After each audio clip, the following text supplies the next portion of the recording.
Many believe that Ellis made up the whole incident. The veracity of his claim, while an interesting academic exercise, is not the point of this brief introduction. I draw the listener to the story to illustrate a point that you will find throughout this audiobook, namely, the role psychedelics have played in the spiritual, religious, and magical spheres since the days of the great ancient civilizations found in and around the Mediterranean. Just like baseball, spirituality, religion, and magic have no absolute claim to the central use of psychedelics within their disciplines. All of these disciplines can be, have been, and will forever be practiced without the use of any psychedelic whatsoever. All of these systems, baseball, magic, etc., exist perfectly unto themselves. Take the psychedelic out of the equation, and the system remains untouched. And yet, that does not mean that spiritualists, theologians, magicians, and yes, even baseball players did not include psychedelics in their performances every now and then.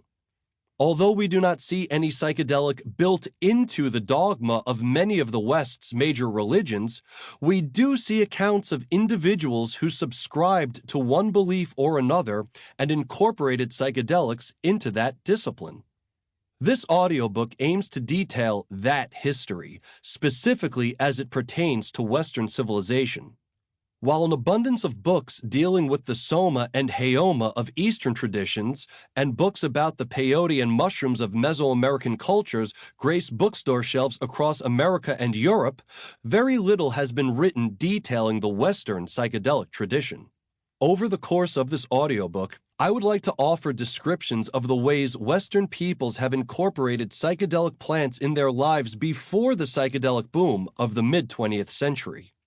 From invoking spirits, to calling on fertility goddesses, to igniting the artistic imagination and finding wholeness with all creation, psychedelic flora have found a place in almost every Western spiritual or magical tradition since the beginning of the human story. The psychedelic state has been an anomaly, an inexpressible fire, the power of which no Western mind has yet to fully comprehend. Thus, we see not a single practice throughout Western history, but a wide range of notions pertaining to the otherworldly state. There are, in fact, so many ways Western peoples have used psychedelics that I had to develop a series of neologisms in a perhaps fruitless attempt to transmit my interpretation of the annals of psychedelic history to you, the listener. Let's take a look at these neologisms and see how and why it is so difficult to fully uncover the psychedelic mysteries of history, the inexpressible fire that the Western mind has for centuries desperately sought to define. Chapter 1. Generating Divinity. The Entheogens. If the word doesn't exist, invent it, but first be sure that it doesn't exist. Charles Baudelaire.